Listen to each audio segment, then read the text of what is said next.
To the perfection of wisdom, Blessed Mother, I pay homage. Thus I have heard at one time Blessed One Bhagwan was ruling on the Rajgriha, on Vulture's Peak, together with the great assembly of Sangha and great assembly of Bodhisattvas. At that time, the Blessed One was absorbed in Samadhi on the enumeration of phenomena called profound illumination. Also at that time, the Bodhisattva, the Mahasattva, Superior Avalokiteshvara, was contemplating on the meaning of profound perfection of wisdom. He saw that the five aggregates also as empty of inherent existence. Then, through the power of the Buddha, the Venerable Shariputra said this to Bodhisattva, the Mahasattva, Superior Avalokiteshvara: how should son or daughter of good lineage to practice? Who wishes to practice profound perfection of wisdom? Thus he spoke, and the Bodhisattva, the Mahasattva, Superior Avalokiteshvara, said this to the Venerable Shariputra: Shariputra, whatever son or daughter of good lineage wishes to practice profound perfection of wisdom should view in this way. They should correctly view those five aggregates also as empty of inherent existence. Form is emptiness, emptiness form, emptiness not other than form. Form is not other than emptiness. In the same way, feeling, discrimination, composition factors of consciousness are empty. Shariputra, in the same way, all phenomena are merely empty, that is, without characteristic. They are not created, they do not cease, they have no impurity, they are not devoid of impurity, they do not decrease, increase. Therefore, Shariputra, in emptiness there is no form, no feeling, no discrimination, no composition factors, no consciousness, no eye, no ear, no nose, no tongue, no body, no mind, no sound, no smell, no taste, no touch, no phenomena. There is no I element, so forth, up to mind element, also up to no element of mental consciousness. There is no ignorance and no exhaustion of ignorance, so forth, up to no aging and death, no exhaustion of aging and death. In the same way, there is no suffering, no origin, no cessation, no path, no exalted wisdom, no attainment, and also no non-attainment. Therefore, Shariputra, because bodhisattvas have no attainment, they depend on and abide on the perfection of wisdom. Because their minds are without obstructions, they are without fear.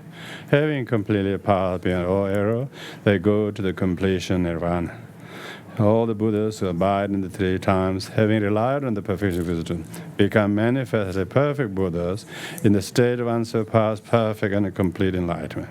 Therefore, mantra of the perfection of wisdom is the mantra of great knowledge.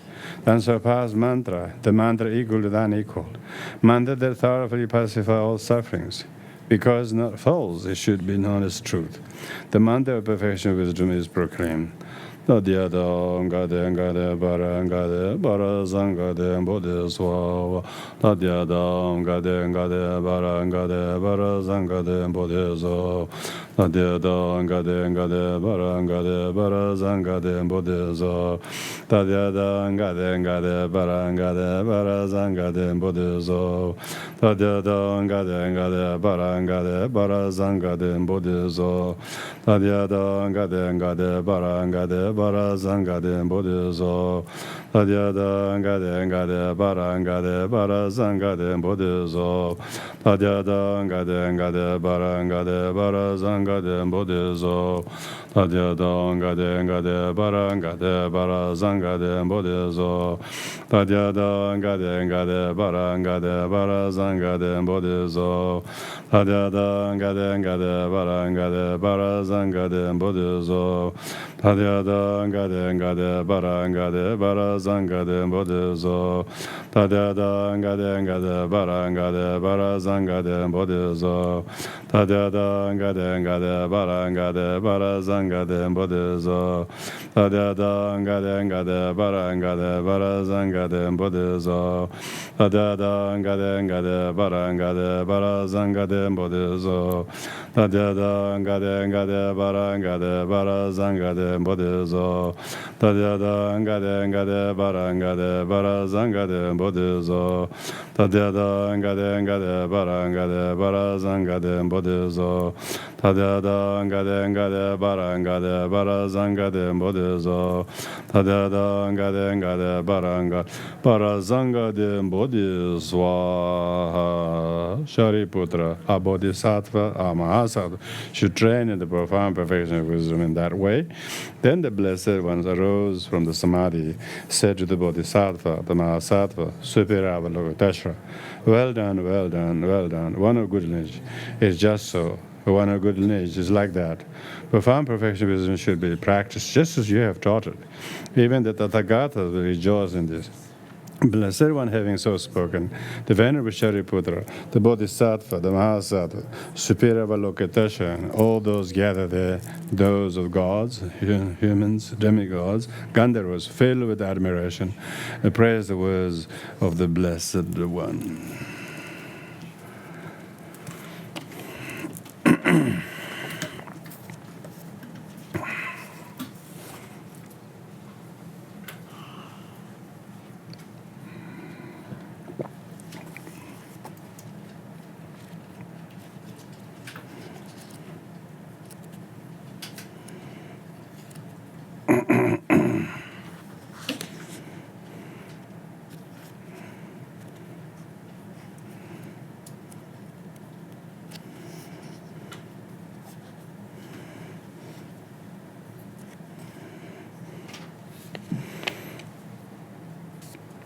So, as you know, we are reading through the fifth and last chapter on Precious Garland, a book written by Nagarjuna.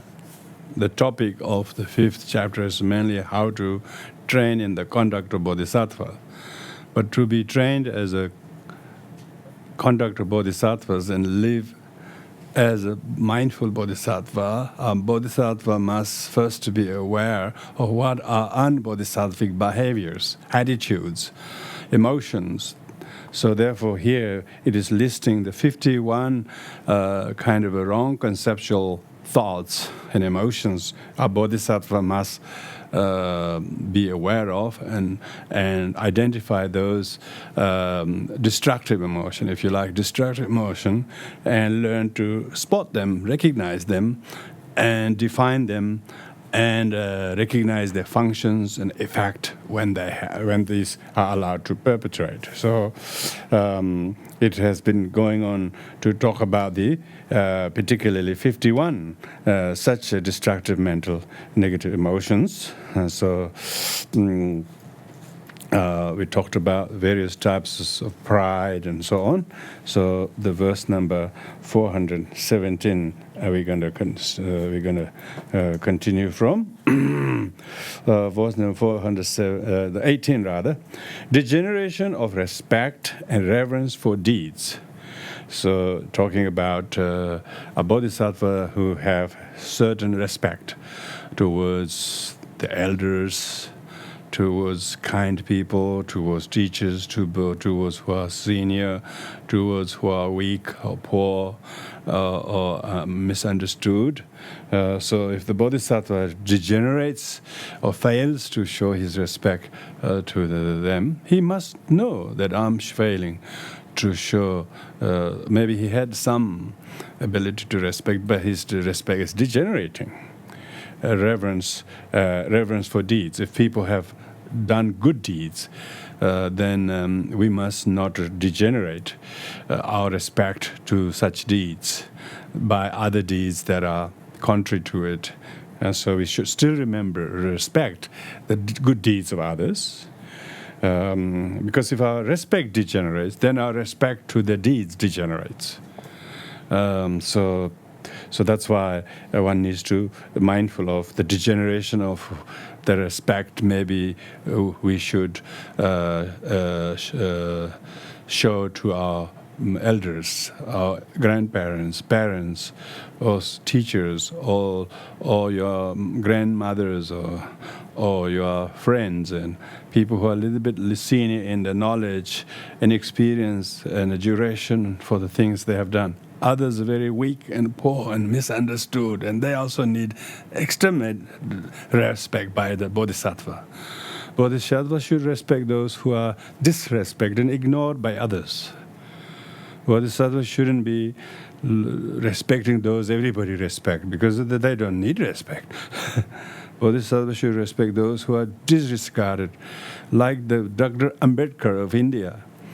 All the Dalit and all the untouchables were chastised by the whole doctrine that is taught by the prevailing religious tradition, and he himself didn't belong to that the lower caste, but he adopted the teachings of the Buddha, which do not discriminate with the caste, and has spoken against it very much. So Ambedkar deliberately chose to abandon his family religion, because which actually does exactly the opposite, so that he can give some hope to those who are otherwise are treated as untouchables or nobody. So that's what we're talking about. Not respecting those who are rich and wealthy and then only making friends with them. That's not good respect. I don't know, that must have some hidden agenda with that. So, degeneration of respect. Here, Bodhisattva should not degenerate his respect, but should increase. Concordant with the practice occur through laziness. Yeah, so these things are, one's laziness makes oneself to degenerate one's respect that one should accord to others. Bad person is regarded as being a spiritual guide or friend who have the ways of supermundane victor. Meaning that spiritual friends or spiritual community who is mainly adhering to some superficial ways of spirituality and not actually looking after those things that we really need to show respect to or concern for or care for. Yearning is a small entanglement arising from desire. So oneself always yearning respect from them, but one is not giving respect to the other, because while one has degenerate one's respect to the others, but still one is desirous of the respect and courtesy of others, and one is totally entangled in this what respect I didn't get, And this neediness to respect, neediness to be treated well, is itself is desire. It's not an aspiration. Obsession, a great entanglement arising from this. So because of if one didn't get respect from those we may be seeking respect, and then we become obsessed, and we feel justified to raise our voice to disrespect them. Strange, isn't it? Complaining they don't respect us, and then we disrespect them. So that's why a bodhisattva must see if he is needy of respect from others, because one is doing a little bit of bodhisattva type of activities. But one should be an anonymous bodhisattva. One should hide one's qualities. One shouldn't be seeking respect and honor and recognition from others just because one is starting to do something small ways of bodhisattva. So shouldn't be obsessed with the respect, and instead one should. So bodhisattva whose neediness to be respected by others. That's why in the Buddhist bodhisattva vow is not a physical vow. Theravada and Pratimoksha vows are physical vows. They say whoever is ordained before must sit higher, or that sort of thing. The bodhisattva don't say I was ordained 20 years ago to tell people. Bodhisattva should still be the willing to be last one, willing to be one who sit lowest, perhaps, who doesn't need the respect. So one is obsessed with one's importance. A bodhisattva has not realized the importance of overcoming the selfishness. Avarice is an attitude of clinging to one's own property. So one's really always going easy, that one has to spend things. Always try to give or spend or use less that one has. that is one's own, but don't mind if it is other people's. Inopportune avarice is attachment to the property of others. Yeah, if others, it doesn't matter, But when if it one's, then one is very, very careful how to reuse less of it. But if it's the other person, one doesn't even think it also may need a little bit of care. So that kind of things is quite easy to. Bodhisattva must be first very, very critical of oneself, and note and spot one's own miserliness of one's own things with one's own things, and then sort of willingly use other things as if that doesn't need any going easy way, Go easy, go easy. There's no such concern for the other people's property or things, but when it comes to one's own, if the Bodhisattva detect this, its Bodhisattva must learn to cull that. Otherwise, he could not benefit others, because Bodhisattva must practice generosity with one's time and energy and things one has to others. If one is, instead of being generous, if one is avarice, or if one is very, very stingy or miserly, then of course, not only he is miserly with his, but he is actually generous with other people's things. Which is not generous, really. Which is not generous to other people.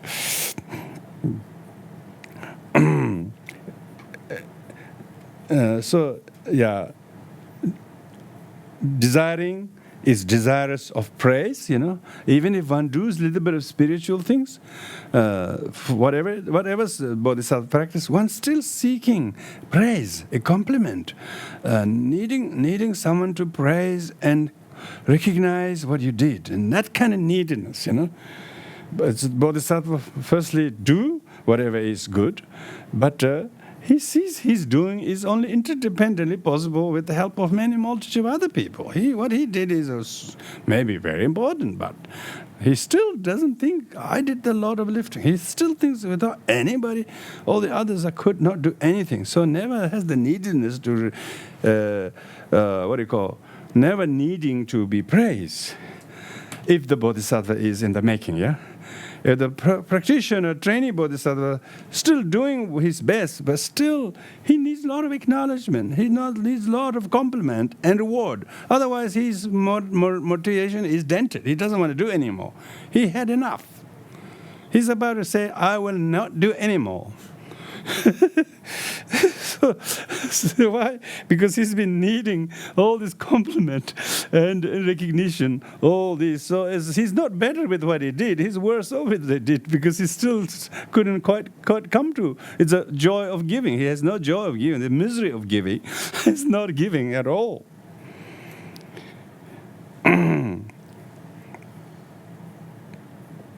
Desirous of the female ought to be avoided. So it refers to in this case specifically to the king. He's talking about if a bodhisattva must be contented.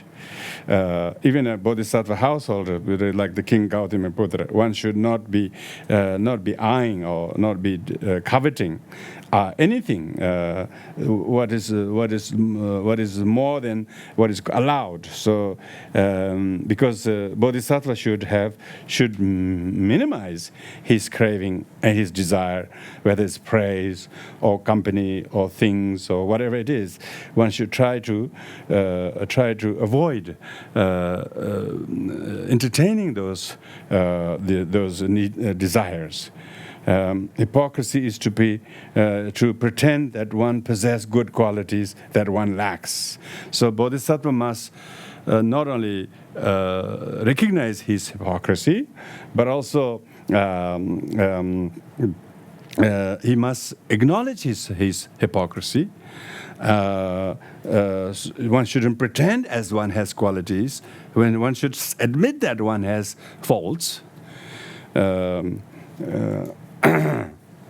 It's not ostentatiously saying as if one is very modest type of thing. Of course, it will be a bit obvious that you're trying to make it too much, but one needs to portray the picture as he or she has a lot of faults themselves, which is not hypocrisy, which he has, So even if he has some qualities, a lot of them will not be noticeable by others.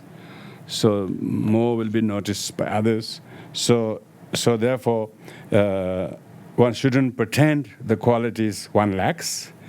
But one should instead proclaim the qualities one lacks and faults one possesses.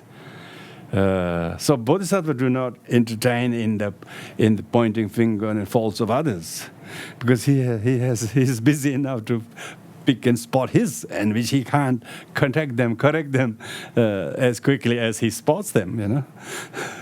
So why would he waste pointing finger at other people's faults, which is not a bodhisattva's quality?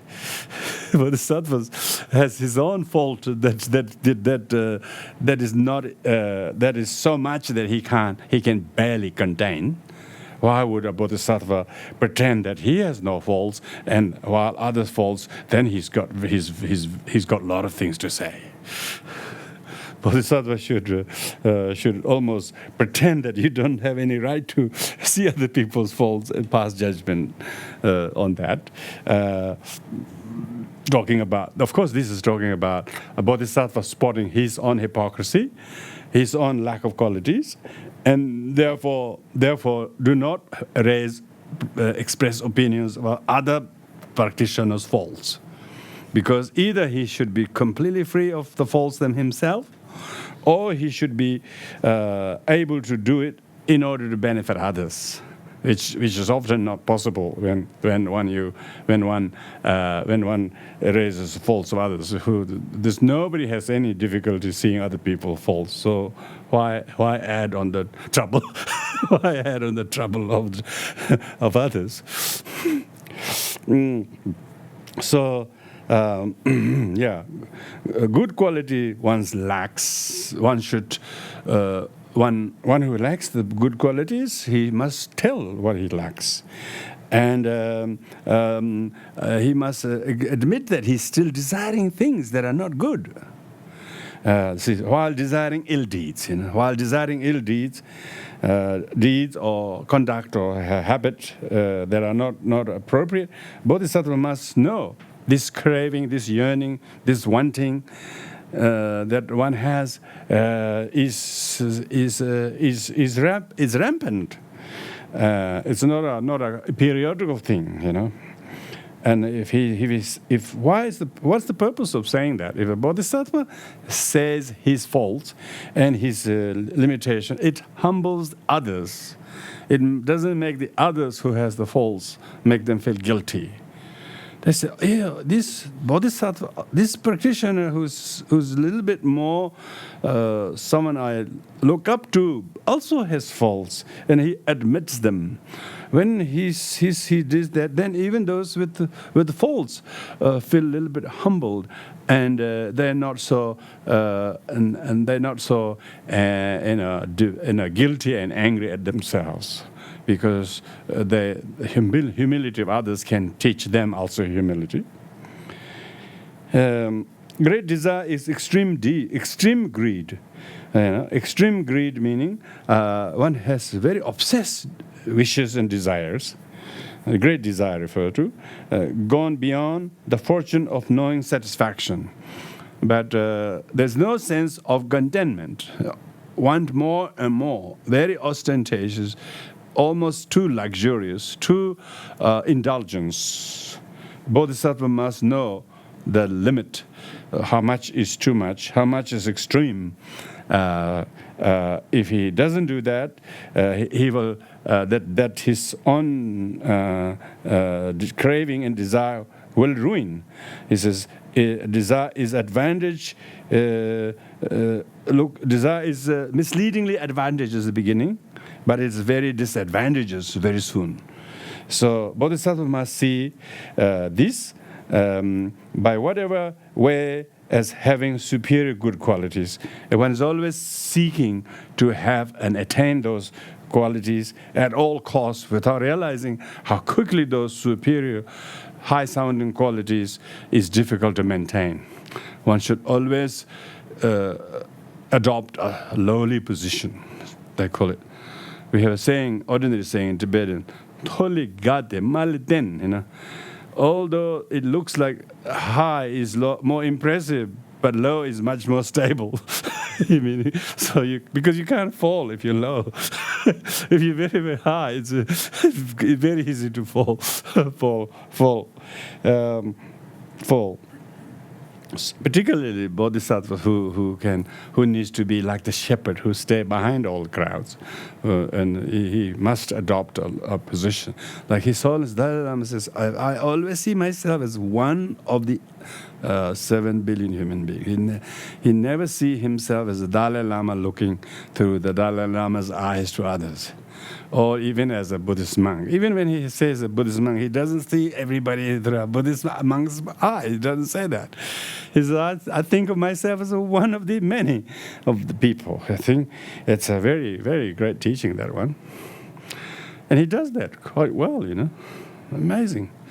You know, there's some people when they I know some of the aristocratic type of Tibetan kind of mentality, when they have some higher position, they don't meet others who are lower than them type of thing. Or they'll send their secretaries or peon or somebody, because the other person is not high enough for them to meet, you know.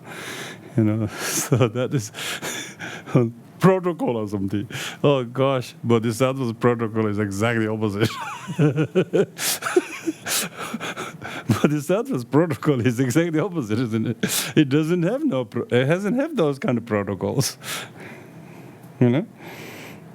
Because people say, oh, they don't meet on the high level, only high level meeting. They go, high level meeting. High level meeting. A lot of arrogant people meet.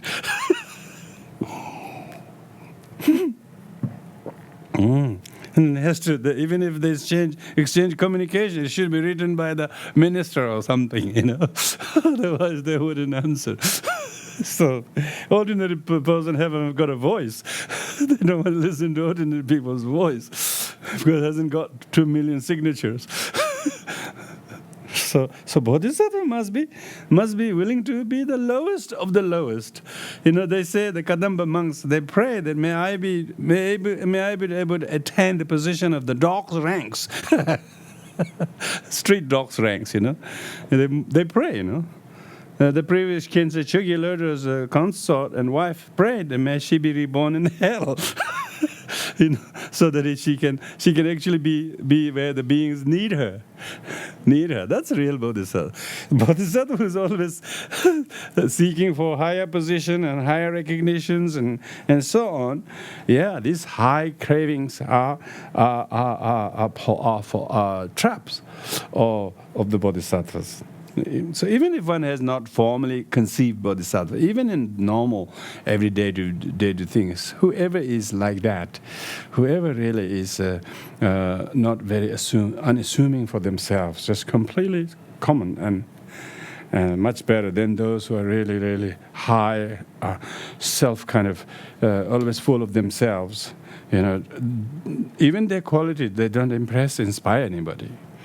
So talking about the poisons of a desire, that one has the need to have some kind of status symbol.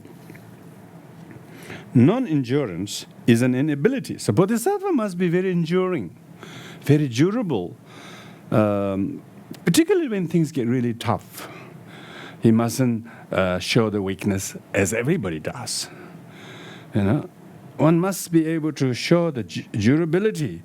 And it may be not a ready-made ability, but one should try to conceive how to increase one's endurance. If one non-endurance is one's is an inability to bear injury and suffering, when it's suffering and difficult things, then one can't endure, one can't tolerate. See, this kind of impatience, this kind of weakness to tolerate hardships, is a very sign. The Bodhisattva must not only seek to have endurance, but he should know in which area he is very impatient.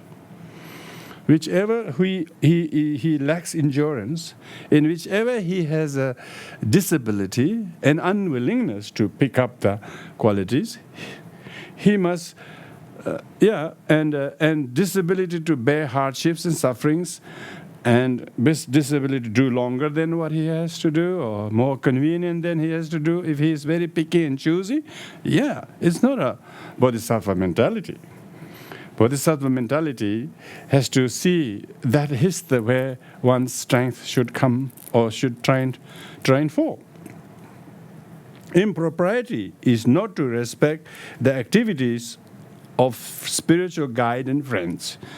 So this means that a Bodhisattva must see how much am I not respecting the deeds and activities of spiritual guide and spiritual friends and fellow practitioners.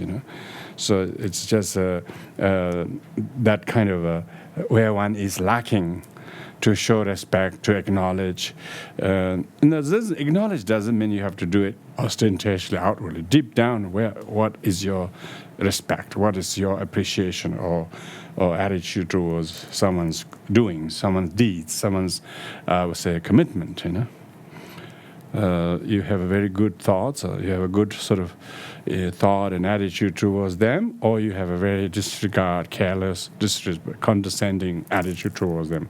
Bodhisattva must be a spotter of such impropriety in their mind. And then they need to know, then say, I have still this kind of inconsistent attitude towards someone's harmony or diligence or hardships or commitment, and so one has no respect towards them. One usually is very contemptuous towards them. If one is able to detect them, then the Bodhisattva will be mindful how to pay heed to not indulge in that. Not heeding advice, to advice is a Bodhisattva must notice. Firstly, he should seek advice, but if one who seek advice and got advice, but not heeding to it, do the exact opposite.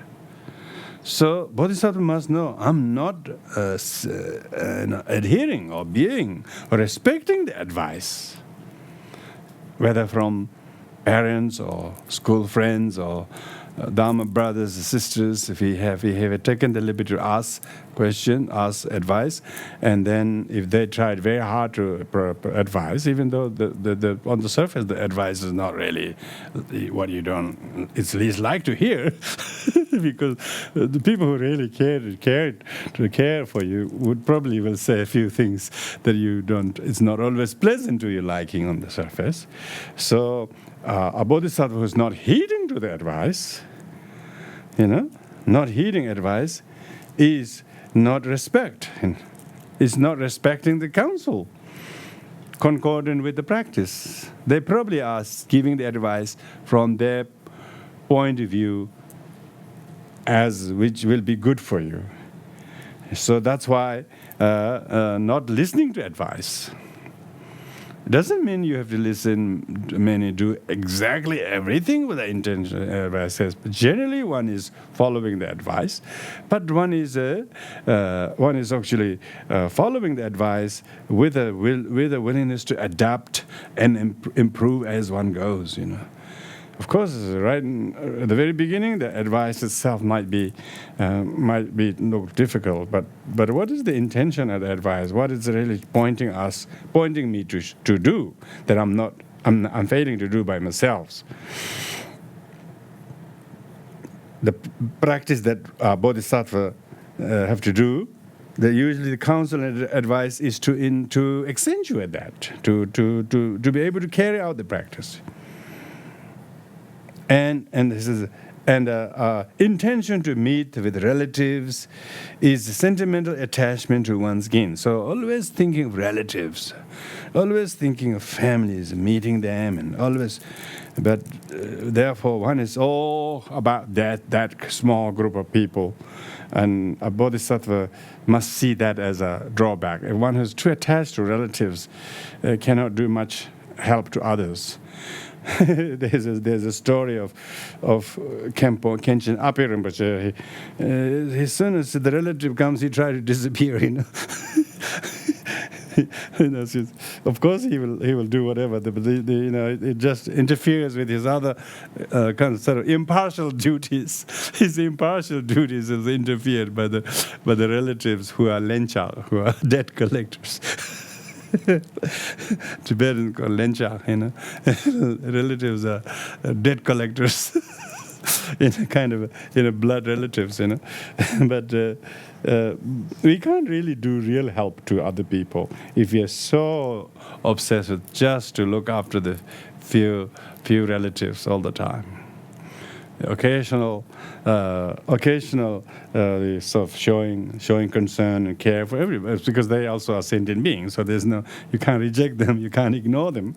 But if one is always thinking of relatives, meeting them constantly, and then that is a sentimental attachment to one's own kinsmen, And in the meantime, one needs to develop some kind of detachment to the bodhisattva. Have to learn to develop some detachment to the near and dear, and also he should detach from aversion and anger towards those others who he thinks doesn't want to do anything with. So even though you think you have parted your ways, but actually no, you part your ways, but you still are in good terms with them.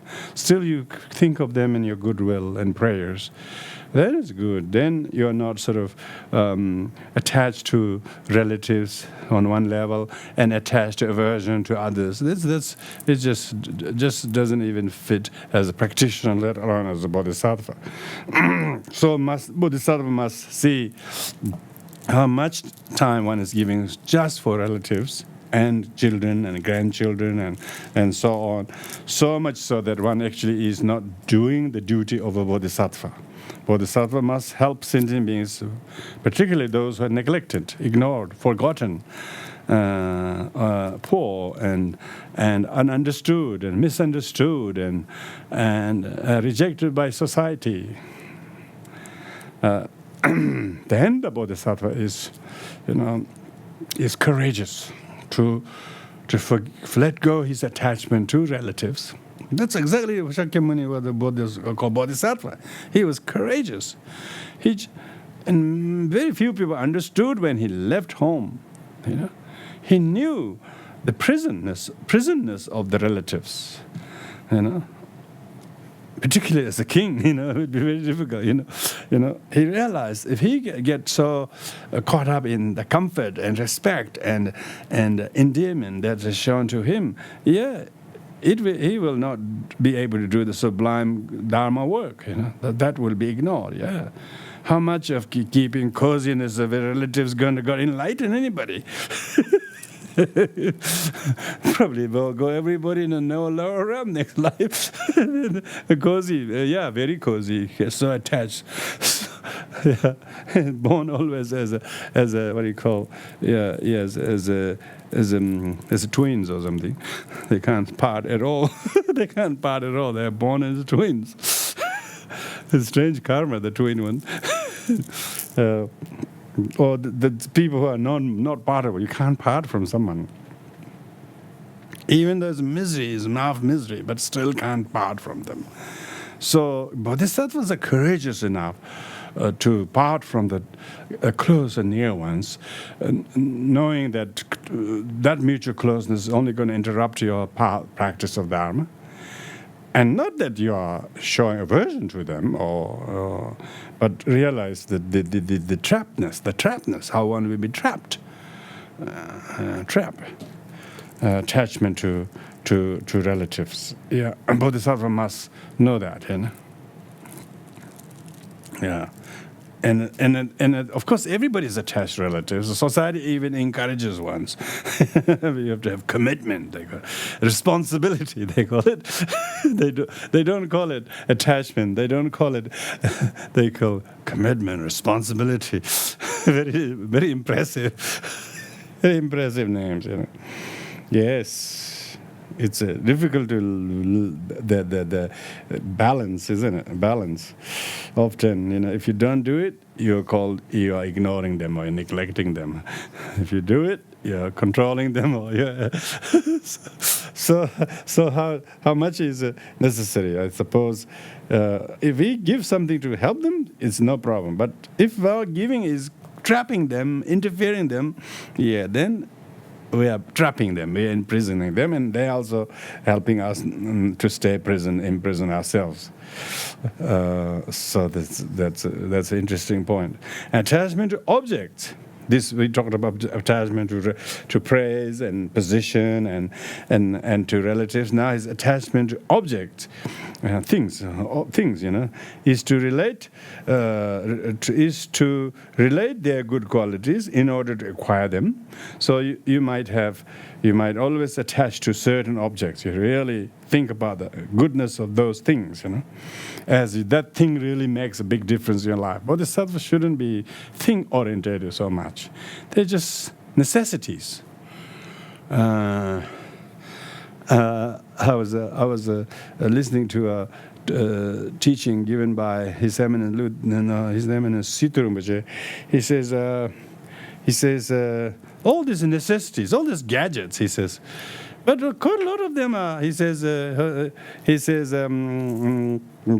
wrong necessities. It's wrong necessities. They're not inevitable necessities. They're not necessities. They are wrong necessities. They're unnecessary. He says, so he gave up iPhone 2 years ago. He says iPhone was really unnecessary. Before, when he started the monastery in the 70s, they didn't even have one phone in the whole monastery. He says, still everybody's communicating very well. He says, now we have 700 people, almost everybody's got a phone. He says, and still we don't talk to each other. So he says, this is not a necessity. This is a wrong necessity. It's a burden. He said, Lokso. Lokso means the wrong livelihood. Wrong livelihood. Necessity means that you don't really need these things. It becomes an excessive consumer of your time. He says, oh yeah, then every time they call you have to stop whatever you're doing, So he says, you prioritize that? He says, this is no good. So attachment to objects, they relate to the goodness. He says, of course we don't want to get rid of iPhone. They're so useful. The goodness of them, we can't let go, So there's some kind of fanciness about the things that you cannot let go. Fancying their good qualities in order to acquire them. Because we know the goodness, that what is good for you, then makes you to wanting them, and then you have to possess them, and that everything that you possess possesses you. Bodhisattva need to know that his likeness, his fondness of the objects or goods or material possession actually possess him. His own spiritual practices are online. His own spiritual practice are about to suffer because he's so committed to objects.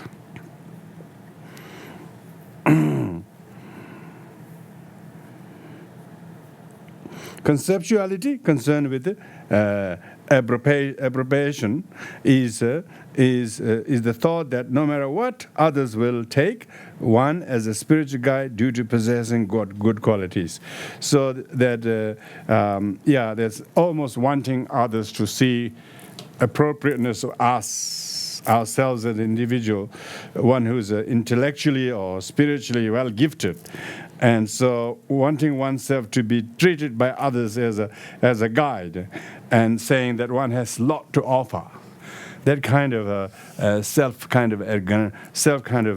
importance attaching to oneself, proclaiming one's own good qualities. one should almost be very hesitant, I suppose, to take the role as a guide or as a mentor, thinking one lacks the qualities, one do not possess the adequate qualities. But if one actually is so prideful, as one actually knows things, one actually sees things that others don't, and one actually can make a lot of difference to others, this kind of self-inflated importance might jeopardize one's ability to help others, even though one may conceptually and intellectually may bestow knowledge on others, but one's selfish importance of who one is with those knowledge is good to impart, but those knowledge shouldn't be to boost one's ego. So if one is using the conceptual knowledge that one has as something one self-intellectually own or possess, then it is defeating the purpose. But one should see simply as a conduit to pass those knowledges, which may have come from other people, senior, previous generation. If one has the humility to admit that this is not one's knowledge, that would be good. But then one is actually giving credit to the Buddhas and Bodhisattvas, but not as oneself, as if one's own original knowledge. There's a lot of that, isn't it? In a modern, everything has to be original research, my original research. So, you can never say that I copied that from that book, I copied from that book, I just changed a few wording, I put 720 sort of footnotes. You can tell I know nothing. No, they almost, you're so good. Everything's your research. so dangerous. This is one of the sort of issues I found it very, very uncomplimentary to the study of Buddhism in an intellectual sense. It's just exactly opposite of humbling oneself. One has to always praise and talk about how your research is original, and because they may say you have no thesis. You have to prove that you have a thesis, and if the thesis has to be original. And if you have no thesis, you have no thesis. That's good for the Bodhisattva. That's what Nagarjuna says. He's got no thesis.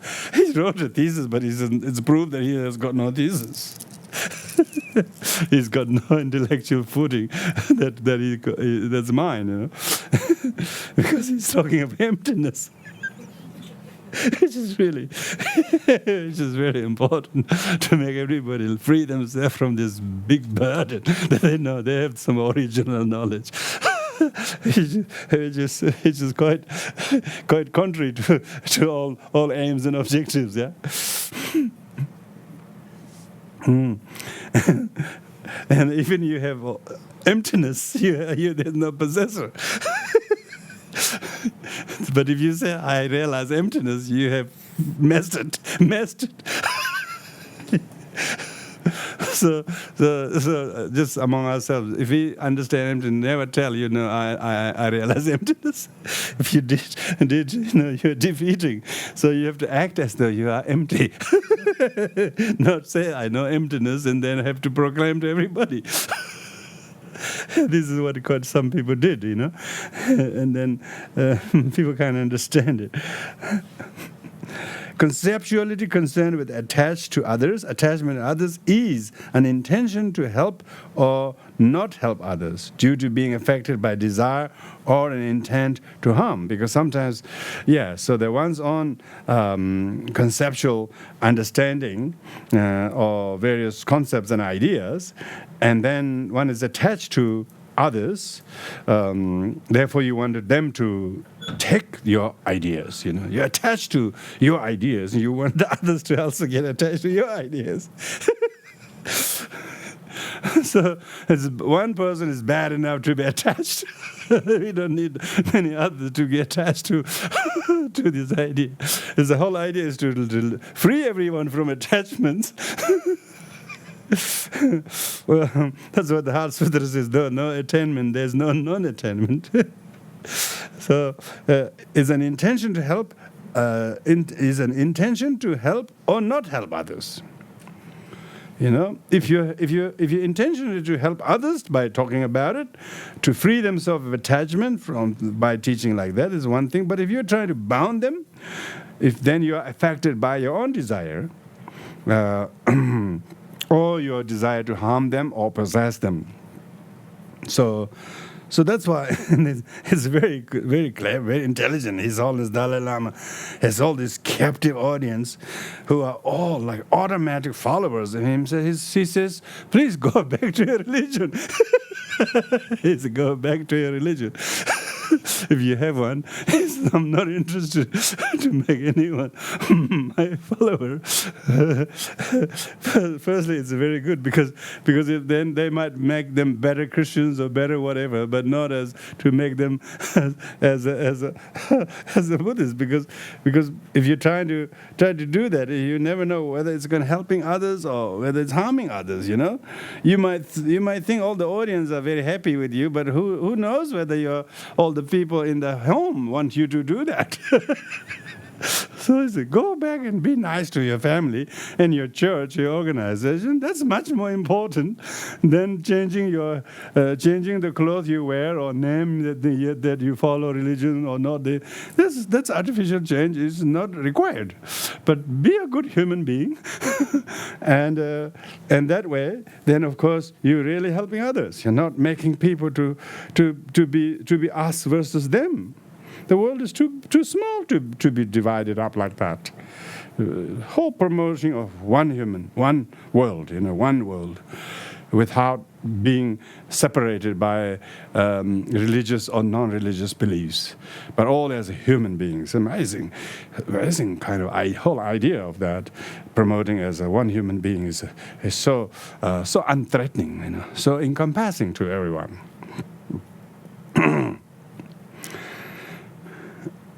Dislike. The bodhisattva shouldn't have dislikes.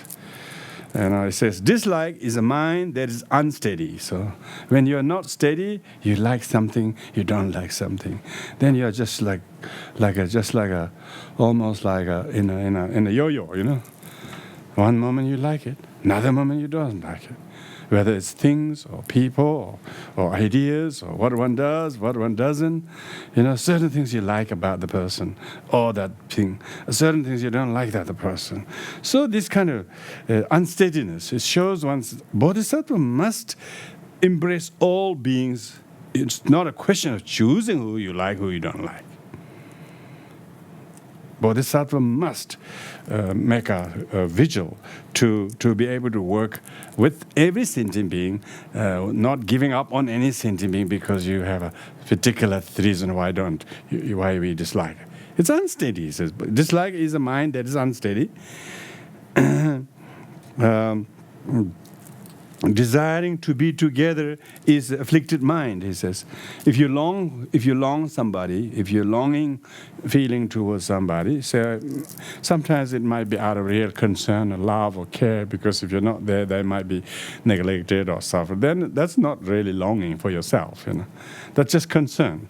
But longing for oneself to have them so that they can, your happiness is hinging on their presence and doing this with or for you, and wanting that and not being thankful for any other person. This kind of longing, or I would say aloneness, also probably loneliness too. The loneliness is a dirty mind. It's a dirty mind, So it's afflicted mind. Bodhisattva should never feel lonely. Even you deliberately choose to go somewhere solitude. You go in solitude. If you go in solitude and then you long and feel lonely for others, then what was the purpose of you going on solitude in the first place? So it's completely sort of defeated. So Bodhisattva shouldn't be longing and needing, missing people. Bodhisattva should not miss people.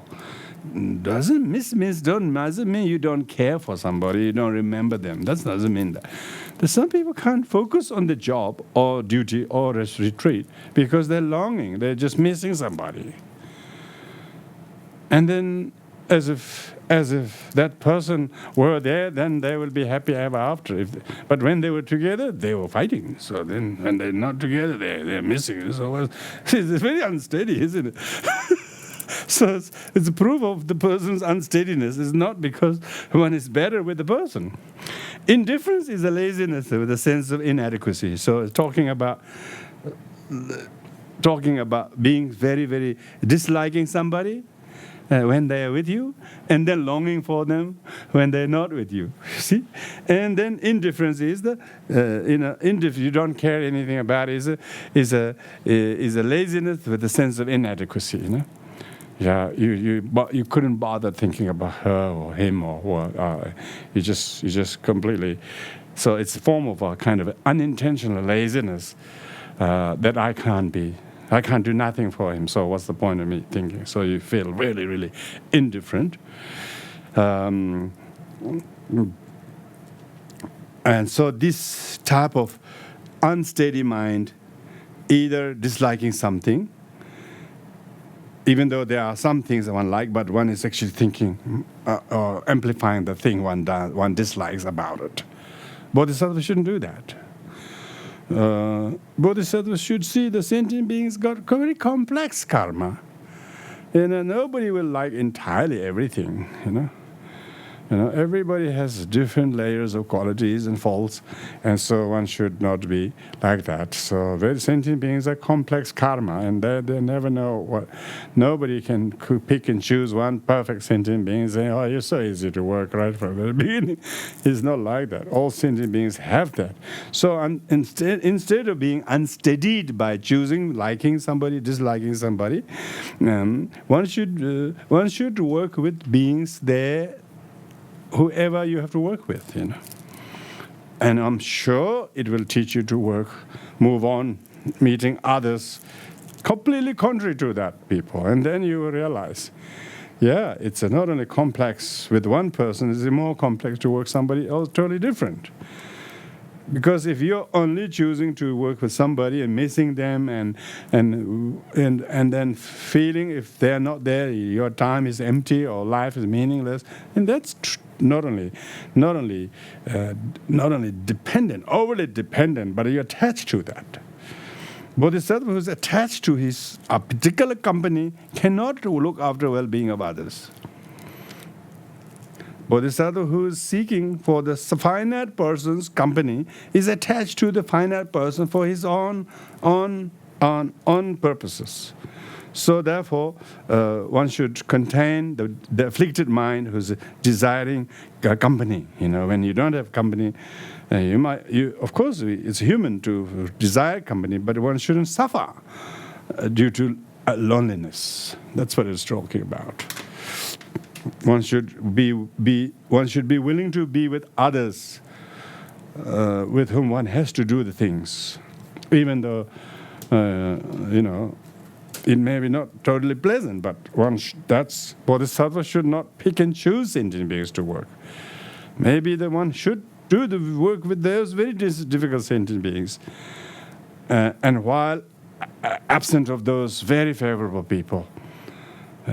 Some trainings require that, Survival training, they require that, Bodhisattvas should be courageously to risk their comfort area and then move on some slightly difficult situations. Distortion is for the afflicted emotions, meaning that when one is afflicted, then one's mind and perception becomes distorted. So the distortion is not the object is bad, but our affliction distorts the perceived by one's own marred mind. My mind has been marred by afflictions, and so it therefore creates appearance or perception of the object distortedly. But we do not see the distorted by afflictions, but we see them the distorted perception as the person of the object. The Bodhisattva noticed how to distinguish the distortion caused by his own affliction. And so the perception of the color of the body or height or you like or whatever we see in somebody is distorted by your desire. If you're craving something, then you see things that are not there. Your own mind will exaggerate. So perception is exaggerated by your own perceptions. Actually, the object lacks the perceived. It's distorted by one's own desire or anger or jealousy, whatever it is, Even devotion sometimes is distorted by one's own attachment. There's no real devotion, there's only attachment. Pure devotion is replaceable or practicable everywhere, not fixed object. Fixed object perception, and that is distorted by one's own attachment as a devotion, but actually is attachment. So that's why devotion and attachment can be very, very easily confused one for the other. But if one who knows that it is caused by afflictive emotion, then one actually distorts the perception, and then one sees that are not there.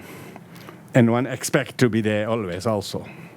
And then suffers. When one lost that, then one suffers. So one can't understand the impermanence because one thinks of the truly existing in the object. One didn't realize how it's concocted and manipulated by one's own afflictions. It's very safe to know it's one's own mind making. Then one can unmake their mind, and then at least one doesn't end up with a distortion as the real one.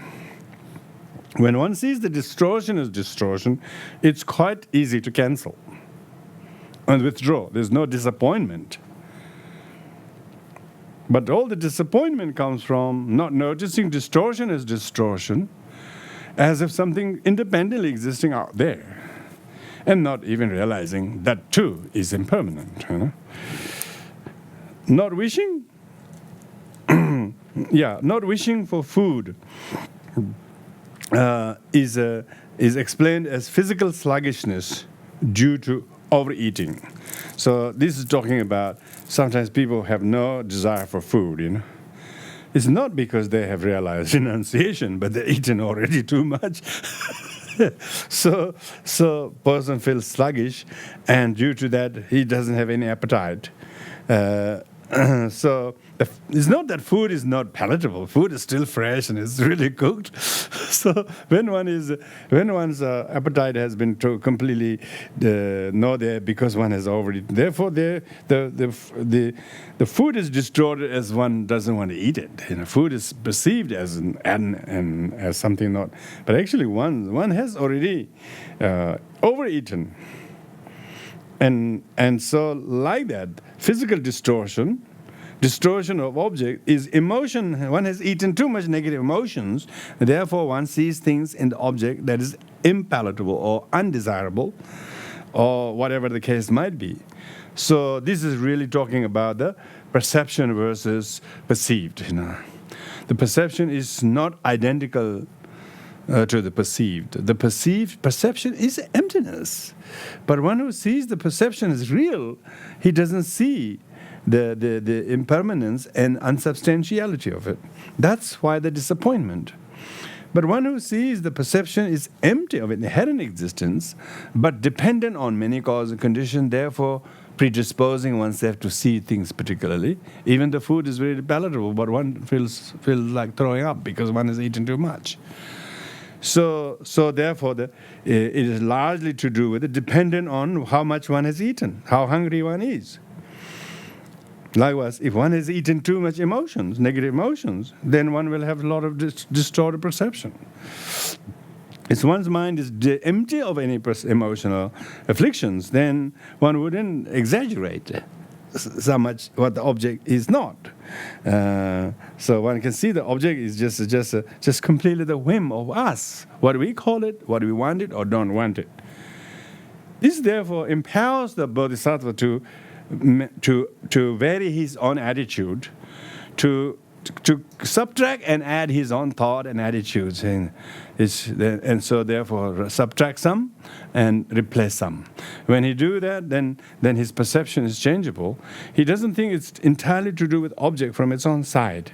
When he has got the fitness to distinguish that. Otherwise, one is so heavily laden by the overeating, by the afflictions of food, one therefore sees distortedly the object, externally distorted. They call, even in hungry ghosts, they call externally distorted hungry ghosts, internally distorted hungry ghosts, distortion of distortion hungry ghosts.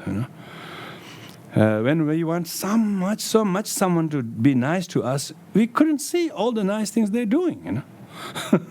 So that's the distortion of distortion. But when we are very grateful to others, even they're not there, we still can remember. Even they're gone, we're still thankful for their contribution, and so even without anything there outwardly, we are still grateful. That's like intelligent emotions like that.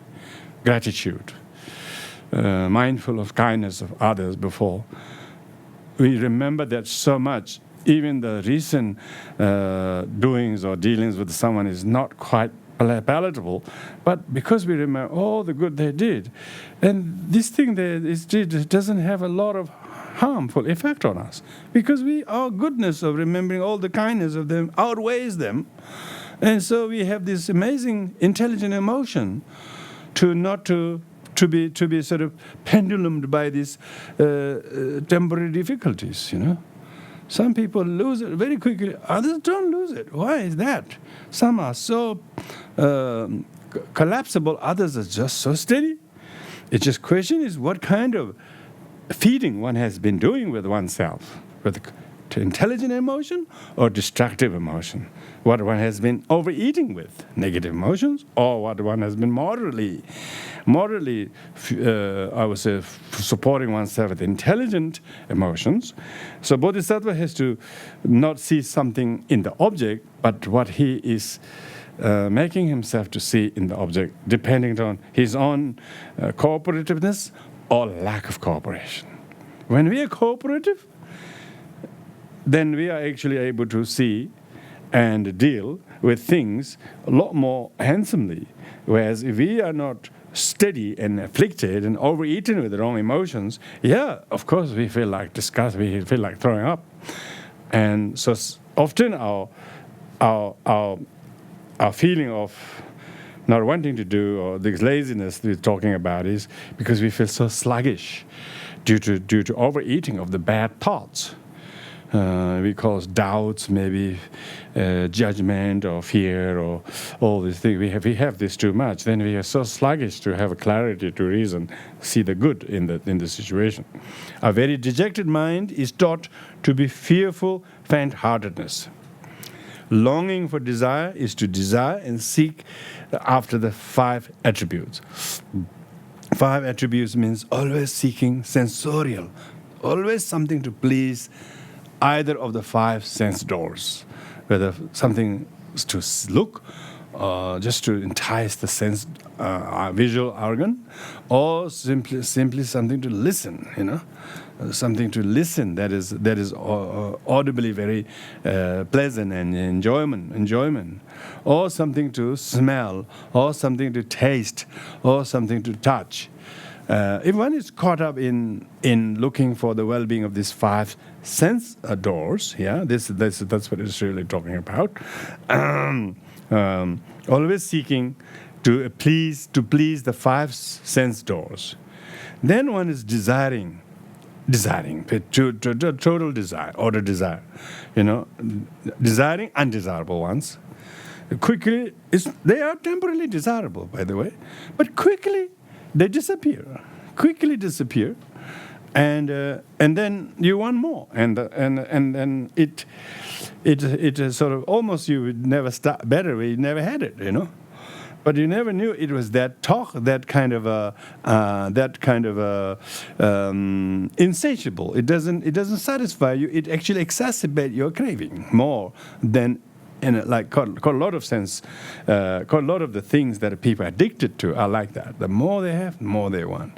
Don't even know how much of them is harmful once it goes down into their throat. So if some like drinking or sniffing or alcohol, this is what we're talking about. And the person desiring that so much, they get up at wee hours in the night or morning and go straight away, drive there. Multitude of places to go, but go only to that place, and seek the company of such friend and such time. And then when everybody is deep sleep, they are up, and because they're just like looking for trouble, and they don't even know it's undesirable, unpalatable, danger. They don't realize danger or harmful at the time. So longing for such things, dejected mind is totally dejected, and doesn't know how to fear the fearful one, doesn't know how to see the safe in the safe. A bodhisattva have to, of course, distinguish the one's ability to discern what to choose, what to reject. Harmful intent arises from 9 causes. So now this is talking about ill will. Bodhisattva, our practitioner, must know the ill will, that is wish to harm others, has actually intending to injure others from 9 causes. So these 9 causes are having senseless qualms concerning oneself, friends, and foes. So the 9 causes are to do with the ill will in relation to what they did to you, ill will in relation to what they did to your friend, and ill will to those who are your foes or people you don't like, what good they did to them. So that's 3 objects. 3 objects, yeah, friends, self, friends, and foes. And then what they did. Then it's how do you make it 9 is what they did in the past to you, to your friend, to your foe, what they're doing now to you, to your friend, to your foe, what they may do to your friend and yourself and foe in the future. So often most worries and anxieties like that, He will do this to my son. If they do this to my friend, or he was very friendly with my enemy in the past, maybe they are also going to do the same thing now. All the paranoia, fear, and ill will is all concerning this. These are very classical. This is the nine causes of ill will. 9 causes of ill will, and usually always that's the case. One of them is always true. It's either just us, what they did to us in the past, or doing now, present, or fearing they may do in the future, or to someone who we care about, what they did to our loved ones in the past, and so the present and the future, and also someone we may not be very friendly terms, but they are very, very good friends, So therefore, your ill will towards them is because they're friendly towards people we don't like, in the past. And so we try to connect those dots to the present and the future, all the rest. And so we have, in the past, in the present, and future. Who relating? Oneself, friends, and foes. Friends and foes, and what they harmed in the past, what they did harmed to you, what they did help your foe. So this makes the 9. So usually this is a very good discourse in terms of dealing with anger, for instance. When I used to run a workshop on anger, and then we used to give some session where everybody writes down what made them angry, and then they start writing what made them. Then they specifically say why they're angry to whom, When? So straight away, these 9 things shows up. 9 things shows up very clearly.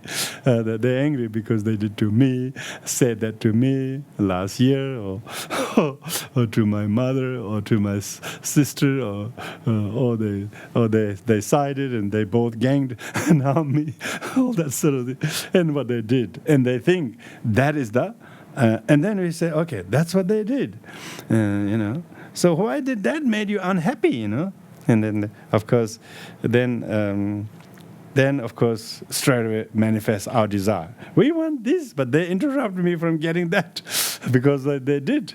And so then it straight away shows one's desire is an indirect cause of the ill will. Their interruption or whatever they did is only that harmful because it interrupted our desire. So we didn't fulfill our desire because of what they did.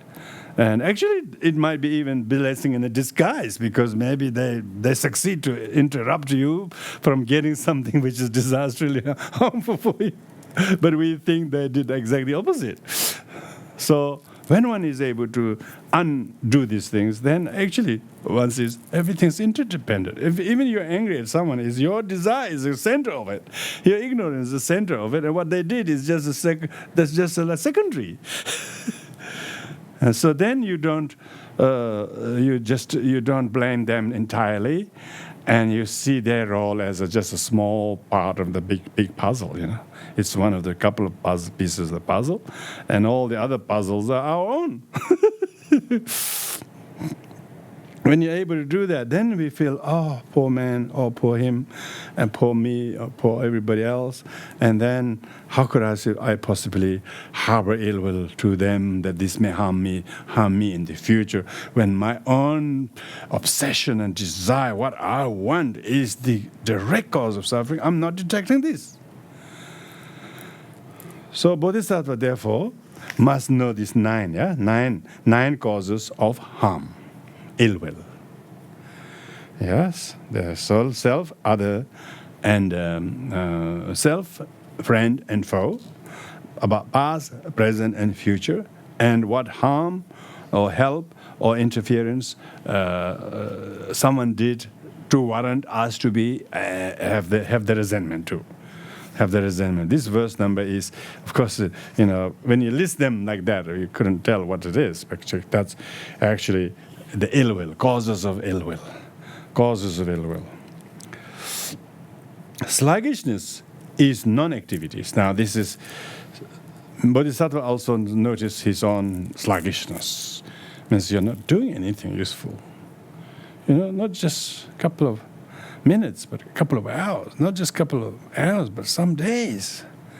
Not just a couple of days, sometimes weeks. Haven't done anything that one meant to be doing, or someone, I wish you did this or that, but we haven't touched it.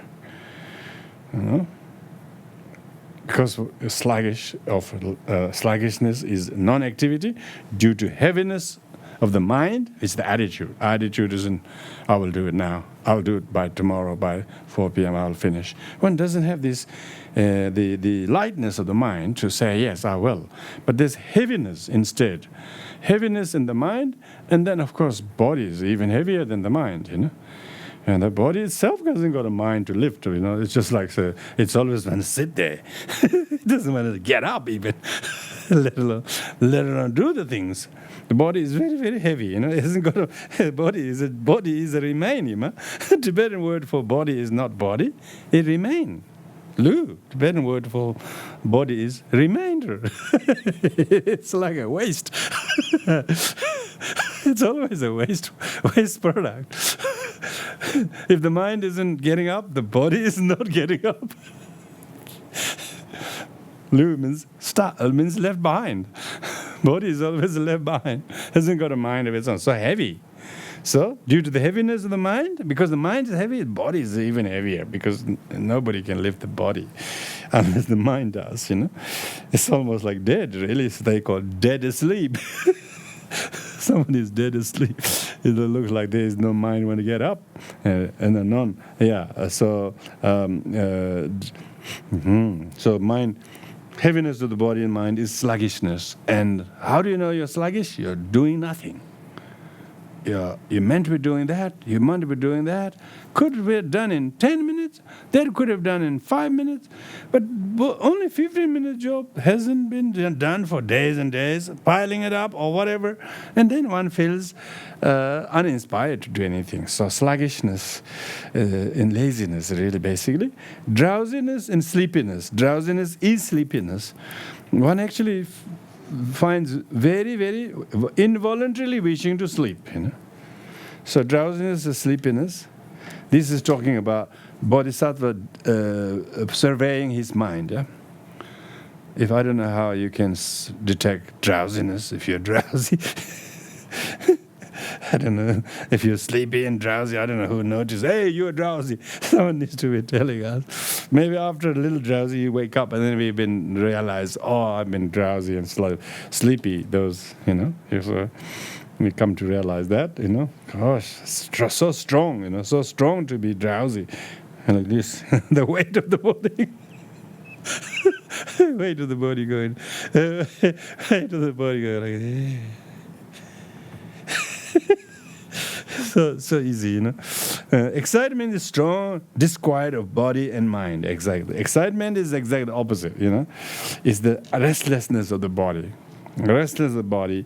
When you're starting to do something, one doesn't want to focus on that. One just wants to do something else. So very restless in the body or restless in the mind.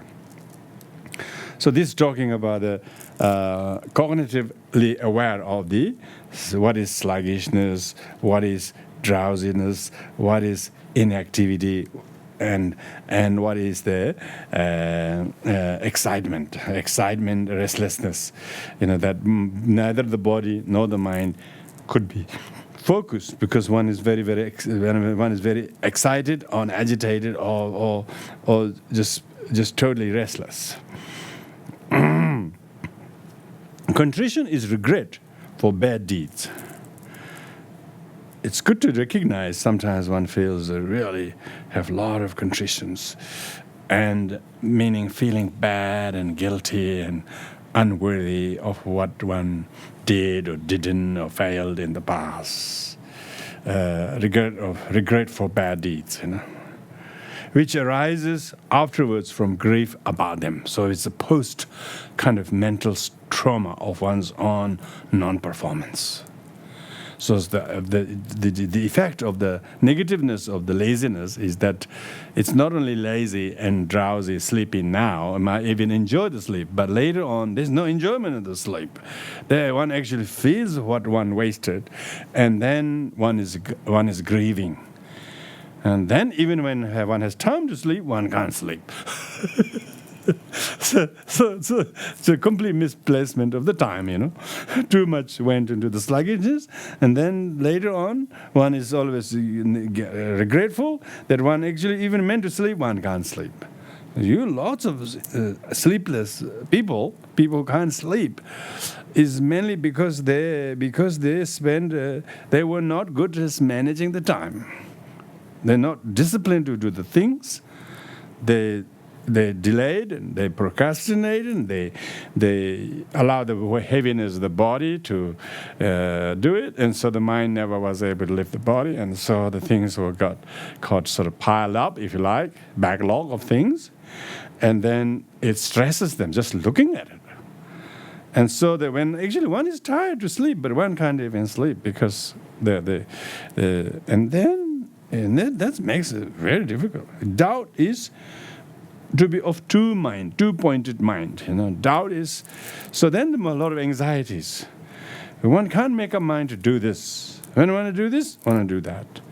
So doubt is like a two-pointed needle. It can't sew a cloth, Because you try to sew a two-point needle, you can't sew anything, So it's like the person isn't making any progress, and lack of progress is digress. And that is cause of negative assessment of oneself.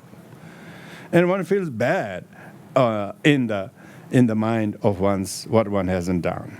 And then one doubts doubts whether Dharma is for me or not, whether this practice is for me or not, or whether this way of doing things is for me or not. Even though there might be 3 jewels, law of karma, 4 noble truths, they're all really valid as ever.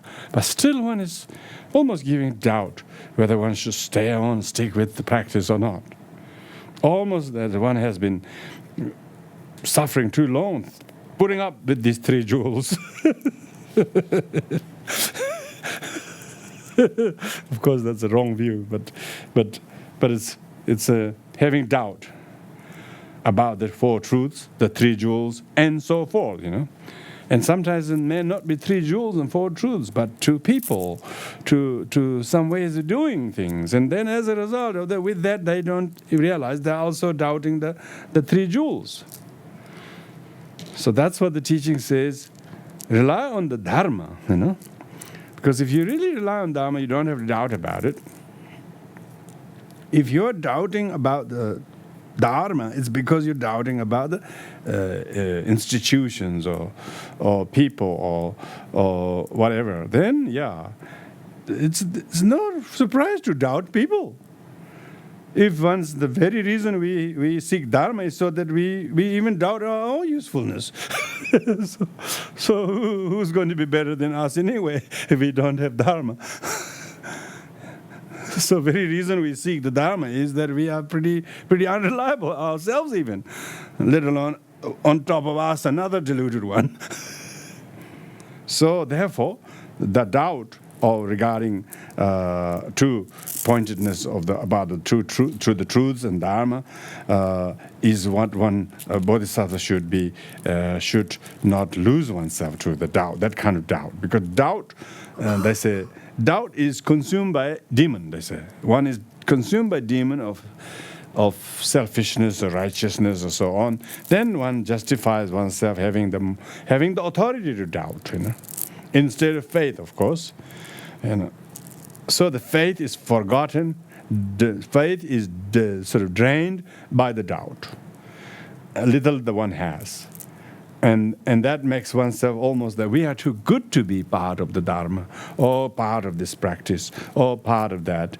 And so the bodhisattva who doubt about things, and then very soon doubt about the 4 truths and 3 jewels and so forth. Even about the historicity of the Buddha or anything like that. Some people think they're too smart to believe that all the legends, the stories of Buddhas are sort of written up by some poets and they didn't actually occur, and these are too mysterious to occur. I mean, everybody does a lot of embellishing. So embellishing is like, in a modern sense, it's a publicity. It's all embellishing how good the thing is. It never says how bad the thing is. And so householder bodhisattvas abandon those. Because even householder bodhisattvas should learn to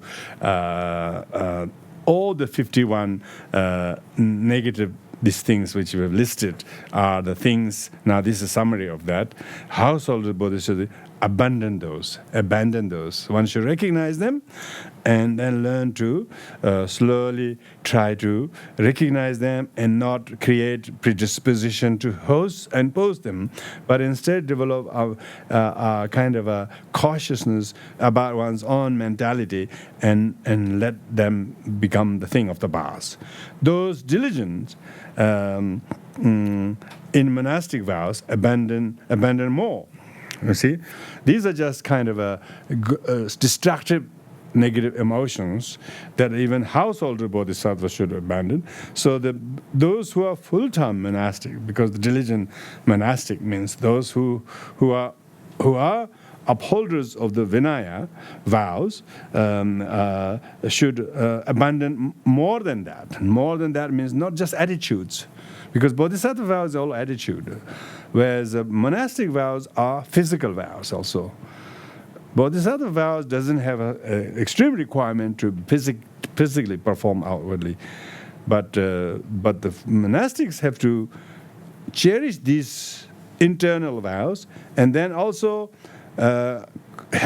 behave concordantly outwardly, because that's what the bodhisattva. So the pratimoksha vows are all physical vows.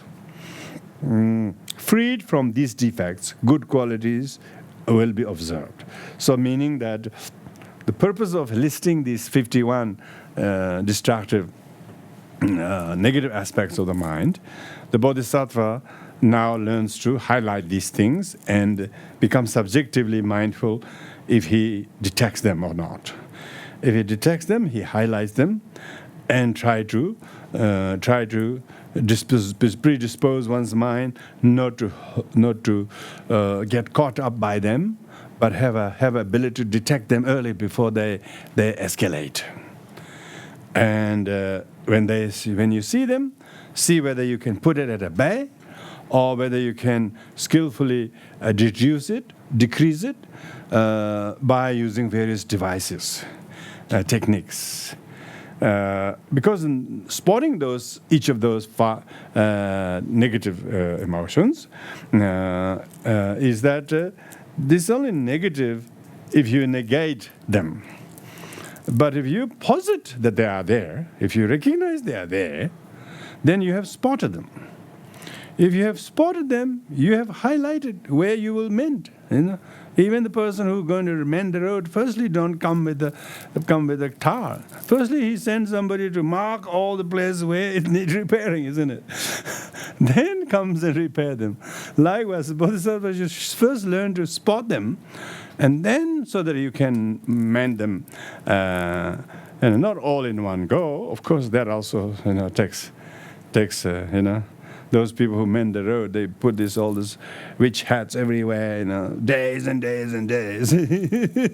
So even though they're mending only a little bit, the place where they put those rat things is everywhere, for a little while, and so that people don't drive in those potholes before they're mended. Bodhisattva is all talking about how to mindfully detect those erroneous zones and highlight them and tell that you have them, recognize that you have them, and don't pretend as you don't have those defects, and don't waste time in detecting other people's defects. When you yourself cannot spot your own very well and mend them. So highlight your own weaknesses very clearly, and then being able to recognize one's own weaknesses, you will become freed from these defects. Why? Because now you know how to go easy near there, how to restrain oneself in these situations, and good qualities will be observed. So recognizing the faulty thought, faulty minds is already a good quality. So one shouldn't be disappointed noticing these faulty minds. Bodhisattva beginners will be disappointed. But intermediate bodhisattvas are not disappointed. He's happy that he's now able to recognize his own faults. And then if he notices someone else's faults, he says, we are in the same boat. So what kind of moral authority I have? I too must, guard my own mind and help those who are limping or fallen. And so Bodhisattva is very compassionate to fellow transgressors. Yeah, have to be tolerant. Because these others are no different like us, different from us. And they also transgressing. And when they transgress, if we have compassion, see, that's the quality we are observing. Previously, we didn't have any tolerance.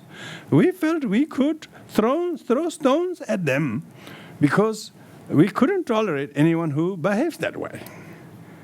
As if one is completely free of any faults. So that's a hypocrite. One who sees others' faults, sees them with compassion. That's the Bodhisattva's role. There's no shortage of people who throw stones at them. There's very shortage of people who embraces them, supports them with compassion. See, the observing of the qualities and reducing the defects goes hand in hand, you know. You can't reduce defects of our own, if we are licensing ourselves to say as if it's the wrong of others. That's already additional defects. Wrong does not correct wrongs. Only compassion and wisdom does. So it says that both the purpose of this 51 faulty state of mind that the Bodhisattva householder or monastic both need to spot is so that we become gradually freer from those defects and gradually better in observing these qualities. And so it's not being really negative, because even if you observe your faults, if you detect your faults, it's not a fault, is it? It's qualities. It's a person who is transgressing is transgressing because they are not conscious to observe the faults. And so they are objects of pity. Objects of pity means we have to be compassionate what we do to them, either to assist them or hopefully not never to punish them. Unless our punishing makes them to wake up, as we are so enlightened that we can punish them to wake them. Most people punished don't wake up. They become more resentful. So, unless we have an amazing bodhisattva quality, we can use force of aggression and punishment. We should use peace and generosity first. That's why in Buddhism we have these 4 activities. Peace is first, the white, yellow is the second, that's generosity. Third is the red, that's the power. Fourth is the blue, that is force. So you don't resort to the last 2. You always start with the first two. If there's no peace, no effort, what they call diplomatic in this case, always try to seek a diplomatic way of resolving problems rather than force or power. It's always resort to peaceful, diplomatic. And when you do diplomatic thing, you usually compromise. You give up some. So then you're generous. You give for each other a little bit, and then it may be agreed both sides. You know, if we are not willing to give up anything, then we might resort to power or force. And it's very tempting to use these 2 very quickly. So that's its question isn't about not solving the problem. People who use resort to force also want to solve the problem, but they don't realize using force will only escalate. They think they will be just victorious. They can clean up the other. They have no idea how resentment and how many other friends of theirs will come up very soon, and then the whole community at war. So Bodhisattva should not only be diligent with detecting those defects, but has to learn how to decrease those defects and their influence in responding. You can't respond with defects. You can only respond without the defects. Then your response will soothe the problem and pacify the problem, and it will not need to resort to force or violence or aggression. You see, Dharma's whole idea is non-violence. It doesn't mean non-violence, but if others are violent, you can do violence. It doesn't mean that violence, no violence, full stop. Neither at the beginning nor at the end. Even if you have to use some fierce compassion for the sake of really, really enlightenedly, as you know, that only way that we can help the other is a little bit of fierce. And of course, we have to have amazing boost of confidence. that this measure of fears that we use is actually not going to harm or escalate the problem, but actually skillfully maim the harmfulness of the other, but actually you did no danger, destruction of them, but actually just a little bit of maiming them, so to speak, a little bit of disabling their harmfulness. But actual intention is not destroy them or decimate them. Yeah. I mean, so these days there's a lot of talk like that, Even in a strategic studies, they talk about if you decimate them, then that will become next door, will be even more powerful and negative, and then there's no one to control them. So to speak, it's all about balancing. It's power, how to keep the balance of power so that nobody is going to be too destructive to anyone. And so here. When one is become able to spot the defects very clearly, then one will be able to highlight them very clearly, and make sure what symptoms, what causes give rise to those defects to reoccur.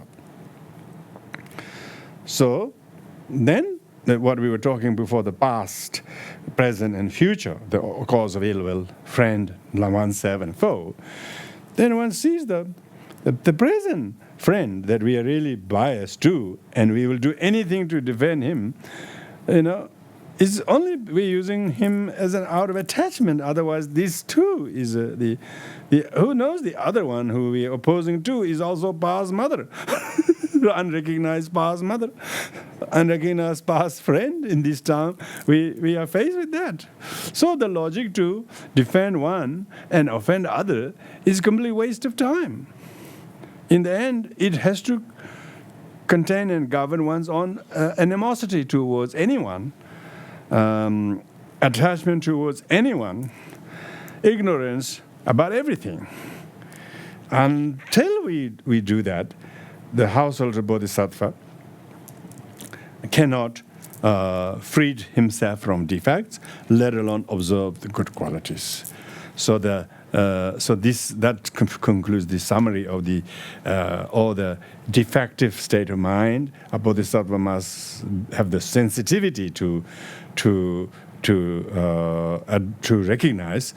Only if you have this super sensitivity to adopt and recognize this defective state of mind, then you can adopt qualities that reads them, that spots them. And then it lists what you call qualities. How do you now develop qualities? Right now we don't have even quality to spot those very defective mental state. If we can't know the destructive emotions, you can't develop constructive emotions. So these days in construction, you want to put a building, but you have to actually study the soil first. According to the soil and whatever, so check carefully, what kind of foundation you need to put, whether that soil will take or not. You have to check that. If the soil quality is not so good, you have to totally redesign it. It's like that. You can't build all the good qualities on a foundation that is not checked what it is there. So that's why recognizing these defects of destructive emotions empowers the bodhisattva to learn to highlight, recognize, and then maybe restrain. And then this naturally uplifts his ability to observe, invent, and innovatively create the good qualities. And the good qualities are temporary good qualities and ultimately good qualities, temporarily maturing one's own emotions and ultimately being able to output qualities that actually will soothe the sentient being, like peaceful. Like some people want to correct quickly, but they can't correct quickly by force. They have to use peaceful. And so that's why the training in the Bodhisattva way of life is try to tailor practice of the 6 parameters, for instance, generosity first, and then so on and so forth. And the rest of the Bodhisattva's activities are listed in the rest of the chapter. So, yeah, we'll conclude here. Thank you. On dedication of marriage, page 11, I think. By the merit of this, may we attain the state of omniscience, defeat evil enemies of defilement. May I liberate all sentient beings from the samsara oceans, turbulent waves of birth, all this sickness and death. By listening to the excellent and precious Mahayana teachings, whatever boundless merit I've acquired, may all sentient beings become precious and stainless vessels to retain the excellent and precious Mahayana teachings. May the supreme and precious bodhicitta take birth, yet not done so. Where it has been born, may it increase abundantly without degeneration.